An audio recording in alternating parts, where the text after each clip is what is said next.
Nutt, R.J. Dickens, James Barfield, Phil Journey, and tonight, Dr. Nabil Seyam. Now, KCTU5 presents Wichita's longest-running talk program, The River City Forum. Good evening and welcome to the River City Forum. This is your host, Nabil Seyam. As always, we start the show by promoting the Prospector weekly newspaper. The Prospector weekly newspaper can be found at over 575 different locations throughout South Central Kansas. Inside you can review articles written by Ron and Sharon Nutt, as well as R.J. Dickens. Inside you can review the KCTU5 lineup, which you won't find anywhere else north of 47th Street. Pick up a Prospector today, because if you don't get it every week, you just will not get it. And with that, we start the show. Again, welcome to the KCTU Channel 5. This is your host, Nabil Seyam, and there is a lot of things going on. I would like to start the show by giving you some inside information about what is going on in the Middle East. And again, most of you do watch Fox News, CNN News, CBS News, ABC News, and so forth. And I'm going to tell you frankly, the media that we watch in America tend to go in a certain direction, which I call it's a skewed to one opinion. Therefore, with KCTU Channel 5, we tend to be at least not biased, and I want to give you the other side, the opinion of the other side. With that, I want to start with what's going on in Iraq, and the reason I say that, because now with the war between the Palestinians and the Israelis, we forgot about that there is another conflict in Iraq, and we have daily American soldiers have been killed in Iraq. In fact, today we have 3 American soldiers were killed in Iraq, and also we forgot about Afghanistan, and there are also a lot of American casualties also still in Afghanistan. With that, I start with Iraqis. So far we have 30,000 Iraqi soldiers have been killed in Iraq, and 90,000 Iraqi soldiers have been seriously injured. For Iraqi civilians, although there is no specific, explicit, true data on Iraq. Why? Because Iraqi people are weightless. They have no value. Nobody cares about Iraqis. But there are some websites in America. They have been tracking Iraqi casualties. The claim is 211,000 deaths or people have been killed, and those are civilians in Iraq. 380,000 seriously injured in Iraq, and those also civilians. Now, American kills, these are U.S. troops killed in Iraq, 2,591, and that number keeps going up and up.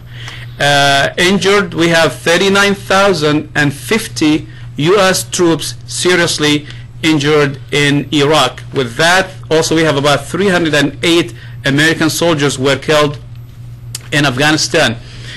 Something struck me just today, this morning, and I'm going to share this data with you, and nobody's going to give you that data except Nabil Seyam on KCTU. Now listen to this. How many other non-Americans were killed in Iraq? Now listen to these numbers.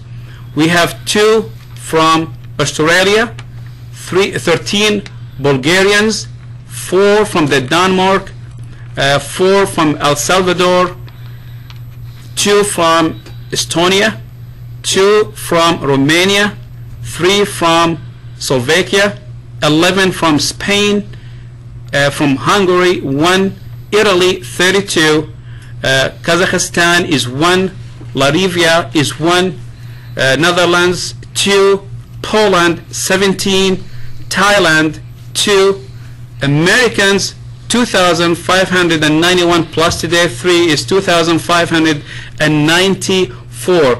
Now the question is, where is the Arab soldiers?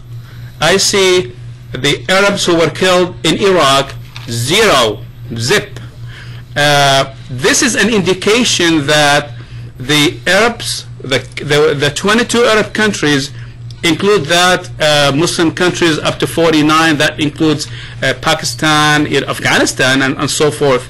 They do not have an army in Iraq today because they do oppose the invasion of Iraq by the US government. So that gives you an indication. So when you hear about numbers, you ask yourself questions: why we don't have others dying in Iraq for the freedom of Iraq and Iraqis? Talking about the freedom of Iraq and Iraqis, you also the demonstrations with the thousands and thousands of Iraqis that they are rallying actually against the US government and the Israeli government. They burned the American flag and the Israeli flag as well as the British flag, and this is going on daily and daily and daily. And for the sacrifice of almost 3,000 Americans were killed in Iraq, I'm just kind of curious where this is leading to. Democracy, forget it. Let's talk about what's going on in Lebanon today. I'm not going to talk about the Israeli side. I know there is a lot of Israeli civilians as well as Israeli soldiers have been killed, but I want to concentrate on what is going on the Lebanese side. The reason I say that because Fox News is not going to share this information. We have thousands of Lebanese civilians who have been wounded. They have nothing to do with the war except they have happened to be in Lebanon. Hundreds of civilians were killed in Lebanon. In fact, there are so far the number is about 1,000. 900 refugees, about 100,000 Lebanese left Lebanon. Totally, completely destruction for the infrastructure of Lebanon.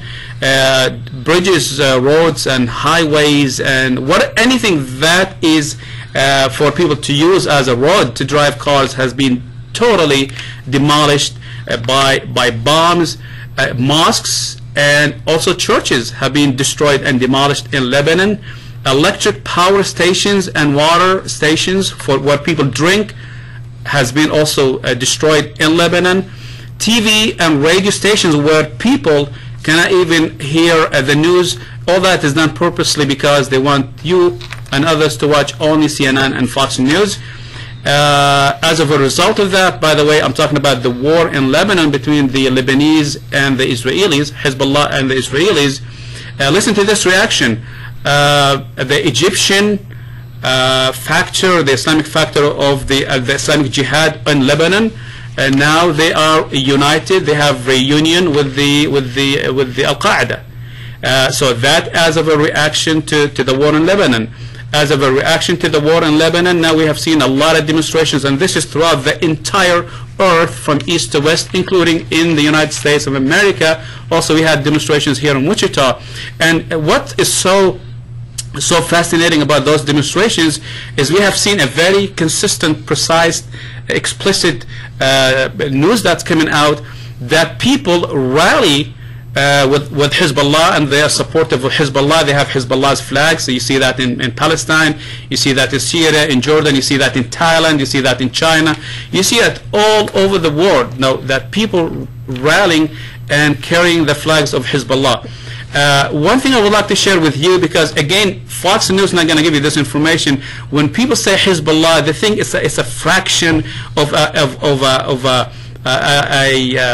terrorist organization. Hezbollah represents, by the way, 35% of the Lebanese, because 35% of Lebanese are Shi'i Muslims, and Sunni Muslims are 25%, and Christians in Lebanon about 35%, and the Druze are about 5%. So we're talking about 1/3 of Lebanese are Hezbollah, and even the Sunni Lebanese who are 25%. So we're talking about more than 55% of Lebanese inside. And well, I mean, even the president of Lebanon, as we saw in many live interviews, he also rallies with Hezbollah as a supporter of Hezbollah. Why?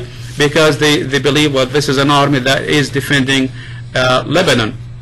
Now with that, I know we have a very crucial subject which I'm gonna lead to, but I want to finish this first. There has been 76 United Nations resolutions asking Israel to withdraw from Lebanon and also to cease fire. Those resolutions are 425, 436, 490,